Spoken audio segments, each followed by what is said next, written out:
Oi, gente, que prazer estar com vocês e falar um pouquinho sobre o meu estudo semanal do Vem e Segue-me.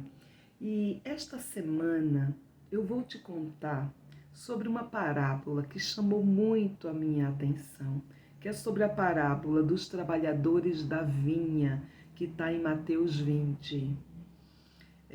Gente, essa parábola, ela começa dizendo assim: o reino dos céus é semelhante a um homem, pai de família, que saiu de madrugada para contratar trabalhadores para a sua vinha. Então, o primeiro grupo ele contratou por volta das 6 da manhã. E com esse primeiro grupo, ele já acordou quanto seria o dia de trabalho. Né? E certamente nesse acordo entre patrão, né, e contratado, eles estabeleceram um valor que eles consideravam que era o valor justo, o valor que devia ser pago na época, né? Aquele valor que seria realmente justo e acordado entre eles. Dizem, né, aqui nas escrituras que esse valor foi um drenário por dia. Então esses primeiros trabalhadores foram contratados. Mas a gente vê ao longo da parábola que à medida que a necessidade da colheita aumentava, esse senhor da vinha, ele ia lá contratar mais assalariados. Então ele voltou às 9 horas, escolheu outro grupo de homens para ajudar na vinha. Depois ele voltou ao meio-dia. Depois ele voltou às 3 horas da tarde. E a gente vê que, surpreendentemente, o que é que acontece? Quando está já por volta das 5 horas da tarde, que é o que as escrituras dizem, a hora 1/10, o senhor da vinha volta e contrata o último grupo de trabalhadores. E a lei da época dizia o seguinte, que vamos dizer, o patrão, ele precisava pagar ao assalariado antes do pôr do sol. Então, quando deu 6 horas, o patrão reuniu todos e começou a pagar. E ele começou a pagar daqueles que chegaram por último, daqueles que trabalharam só 1 hora. E ele foi lá e deu o mesmo salário para todos. Deu um denário por dia.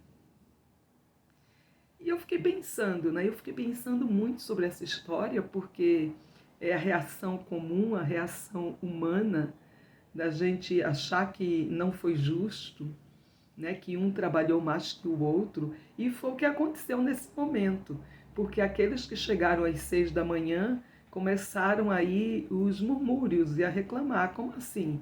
Eu trabalhei o dia inteiro, esse chega agora, trabalha apenas 1 hora e recebe o mesmo salário que eu? Então, nesse murmúrio aí, nessa reclamação, se fosse hoje, acho que a gente já teria ido para o sindicato, processo trabalhista, enfim. O Salvador, né, sabia que eles estavam reclamando não porque o salário não era justo, porque um drenário era o justo, mas eles estavam reclamando porque os outros estavam ganhando a mesma coisa. Porque eles estavam olhando o que o outro estava ganhando. Então, o Salvador diz uma coisa muito interessante. Ele diz, mas esse não foi o salário acordado? Eu paguei para vocês. Isso é o justo. Agora, o dinheiro é meu. Vocês estão reclamando porque eu fui bondoso? Ou eu fui misericordioso com aqueles que trabalharam 1 hora? E aí há tanta coisa que a gente pode refletir e que a gente pode aprender. E especialmente tem um discurso do Elder Holland, que é exatamente esse título, Trabalhadores da Vinha. É um discurso que ele deu na conferência em 2012. E ele chama a atenção para algumas coisas nessa parábola que às vezes a gente não percebe. E uma dessas coisas é a inveja. Muitas vezes a gente não se contentar com o que tem e tá sempre olhando para o que o outro tem.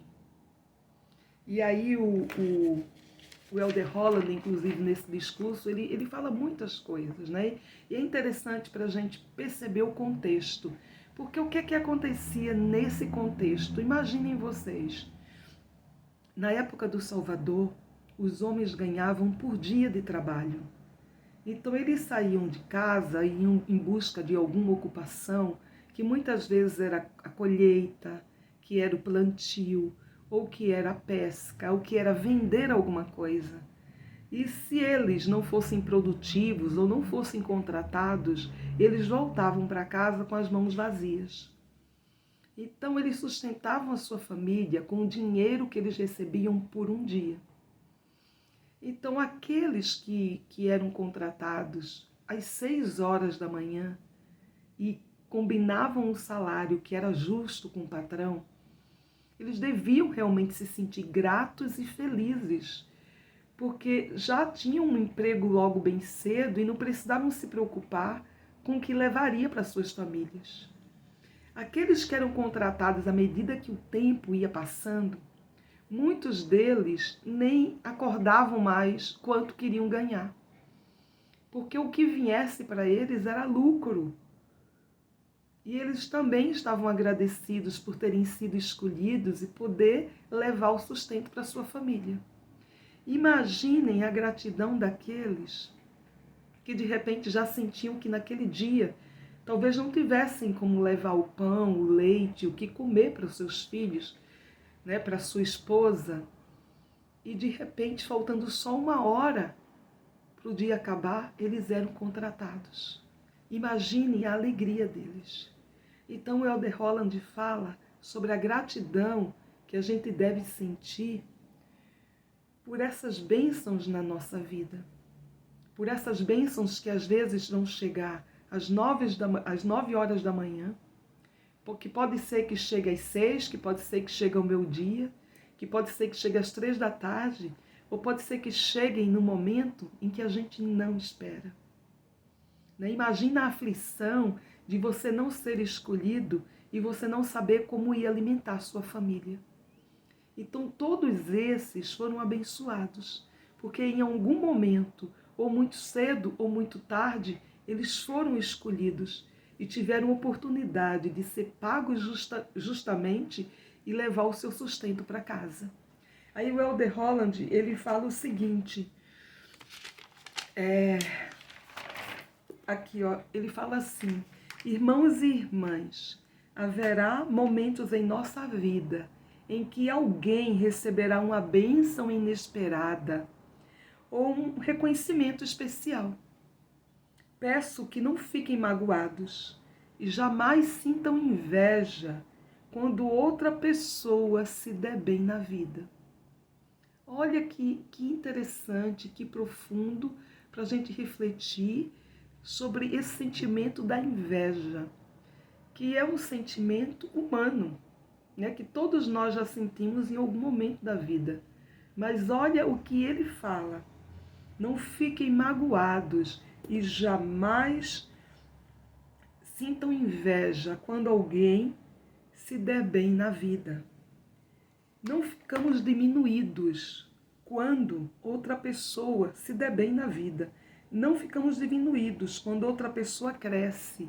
Não estamos disputando uma corrida uns com os outros para ver quem é o mais rico, quem é o mais talentoso, o mais bonito ou até mesmo o mais abençoado. A corrida que realmente disputamos é contra o pecado. E sem dúvida, a inveja é um dos mais universais deles. E aí o presidente Holland, ele fala exatamente sobre isso, sobre o mal da inveja, sobre a gente não ficar feliz quando o outro é recompensado, quando o outro é abençoado. E aí ele diz assim, ó: a inveja é um erro, porque ela nos faz sofrer por tudo de bom que acontece com o outro. E aí ele diz um exemplo prático. Como é que seria beber um copo de vinagre toda vez que alguém ao nosso redor tivesse um momento de alegria? Gente, nós vivemos em épocas de muita exposição, nós temos as redes sociais e tudo parece perfeito nas redes sociais. A grama do vizinho parece mais verde, né? E às vezes a gente tem a tendência de se comparar. E muitas vezes vem esse sentimento. E é um sentimento que nós precisamos tirar da nossa vida. Nós precisamos aprender a torcer uns pelos outros, a reconhecer os talentos dos outros, a curtir as vitórias dos outros. Estamos todos juntos nessa caminhada. Ninguém está disputando com ninguém. Não é uma corrida contra os outros. Todos nós queremos o reino celestial. É uma disputa, não é uma disputa na verdade, né? Nós não estamos disputando com o outro, é isso que ele fala. A corrida que disputamos é contra o pecado e não contra o nosso irmão. Então que a gente possa torcer uns pelos outros, que a gente possa amar mais, que a gente possa curtir mais, incentivar mais as pessoas. Tantas as pessoas estão passando por suas lutas que às vezes a gente nem sabe. E uma palavra, né, um elogio, uma palavra de incentivo, ouvir essas pessoas, como podem abençoar a nossa vida e a vida de outros. E ele diz assim: Deus é misericordioso e justo. Ele foi justo com aqueles trabalhadores que pediram um denário por dia. Ele pagou preço justo. Ele foi misericordioso com aqueles outros que talvez ficaram aflitos o dia inteiro e só conseguiram um emprego na hora 10ª, às 5 da tarde.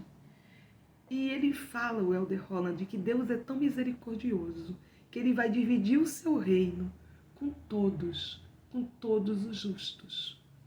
Então a nossa corrida deve ser contra o pecado. Nós precisamos ser justos para merecer esse reino e não se preocupar com a porção do outro. Ele diz ainda, o ato de cobiçar, de reclamar, de prejudicar o outro não eleva a nossa posição. E aí ele diz, não se preocupe se a sua bênção não acontecer às 6 horas da manhã. Pode ser que ela aconteça às 5 da tarde. Mas nenhuma bênção prometida nós deixaremos de receber, seja nessa vida ou seja na eternidade, porque nós estamos falando de um Deus justo e amoroso. É tão lindo, né, que o Elder Holland ele fala que essa parábola é uma parábola sobre não guardar ressentimentos. Os homens da vinha ficaram ali discutindo e reclamando. E ele fala exatamente sobre isso. Quantos ressentimentos nós trazemos na vida? O ressentimento talvez por aquele concerto de piano na infância, por aquele acorde desafinado. Ou talvez o ressentimento seja por algo que o seu marido ou a sua esposa falou há 20 anos atrás, ou os seus pais. Ou pode ser que o seu ressentimento seja por algo que você não compreendeu, por um mal entendido sobre a história da igreja, né? Sobre um líder, sobre um amigo. Os ressentimentos estão aí. Mas ele diz uma coisa interessante. Mesmo que uma ofensa tenha começado com você, ela pode terminar com você. Você pode pôr fim a essa ofensa. Essa parábola, como todas as outras, não é uma parábola somente sobre o senhor da vinha, sobre os trabalhadores, sobre o que vão ganhar no dia. É muito além disso. Nós sabemos que tudo é simbólico, mas essa é uma parábola sobre a misericórdia de Deus, sobre o amor de Deus, sobre a sua generosidade, sobre a sua compaixão. O fato de Deus ser misericordioso, especialmente com aqueles que não esperam misericórdia, ou com aqueles que acham, né, que não merecem ser lembrados por Deus. E o Elder Holland, ele fala assim, Porque por mais chances que vocês acham que perderam, por mais erros que sintam ter cometidos, ou talentos que achem que não têm, por mais longe do lar que estejam, e da família e de Deus, vocês não foram longe do amor divino e não afundaram tanto, tão profundamente, que não possam ver brilhar a expiação de Cristo. Mesmo que sintam que estão perdidos e são os trabalhadores da hora 1/10, o Senhor da vinha lhes acena.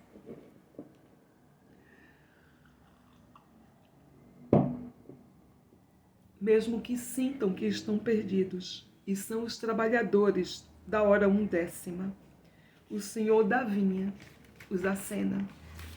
Gente, que linda essa parábola, que lindo esse discurso do Elder Holland, que nos mostra essa parábola de misericórdia e de esperança, e que nos ensina sentimentos que não devemos ter e nem nutrir na nossa vida, como os sentimentos da inveja, como o sentimento da mágoa, da falta de perdão. Eu achei bem interessante no manual de estudos que diz assim: todos podem receber as bênçãos da vida eterna, sejam qual for a época da vida em que receberam o Evangelho. Então, seja qual for a época da vida, não importa se eu estou no Evangelho há 20 anos, há 30 anos, que bom, eu sou aquele trabalhador da vinha que afortunadamente aceitei o Evangelho antes e me pus a trabalhar na vinha com toda a vontade, feliz, sabendo que eu vou ter um salário digno no final. Mas pode ser que eu seja o trabalhador da vinha que já conhecia o Evangelho, já idoso, ou não tive a oportunidade de frequentar uma primária, uma organização das moças e dos rapazes. Não importa, não importa que época da vida nós conhecemos o Evangelho. O importante é o momento que nós aceitamos e se trabalhamos nessa vinha da melhor maneira possível. Não importa se foi às 5 da tarde, na hora 1/10, E o Senhor fala exatamente isso, que muitos são chamados e poucos são escolhidos. O mais importante é ser escolhido e fazer a nossa parte, o nosso papel, da melhor maneira possível. Trabalhar com afinco, saber que temos um Deus justo e misericordioso. E se o outro conseguiu alegrias e êxitos e bênçãos, vamos nos alegrar. Estamos todos juntos nessa caminhada. Vamos elevar e não diminuir uns aos outros. E aí nós vamos formar essa corrente de irmandade e de amor cristão. Sou grata por esse Evangelho, grata pelas coisas que eu tenho aprendido e por ter lido tantas vezes essa parábola, mas ter olhado agora de uma maneira diferente para ela. Todos os dias nós podemos aprender com as Escrituras. E que bênção e que incrível são elas na nossa vida. Eu gostaria de deixar para todas as mães um feliz Dia das Mães. Especialmente para minha mãe, queria dizer que eu te amo. Como eu sou grata. A minha mãe, eu digo que a minha mãe é a minha fã número 1 e a minha filha é a minha fã número 2. São as corujas da minha vida. Muita gratidão por minhas irmãs, por minha família. Gratidão por vocês que assistem o meu vídeo. E pelas pessoas queridas. Outro dia encontrei a Alessandra saindo ali do centro de visitantes, do terreno do templo, e como foi bom, ela me reconheceu, me deu um abraço. Eu estava no templo, uma irmã, olha, me deu um abraço, ela me reconheceu pelos vídeos. Que bênção é saber que de alguma maneira eu entro na casa de vocês e posso compartilhar uma mensagem sobre o Vem Segue-me, mesmo rouca. E vocês estão aí me escutando. Feliz Dia das Mães para todo mundo. E que evangelho maravilhoso é esse! Muita gratidão por Cristo e por tudo que Ele nos ensinou. Obrigada, irmãos e irmãs. E um beijo muito grande.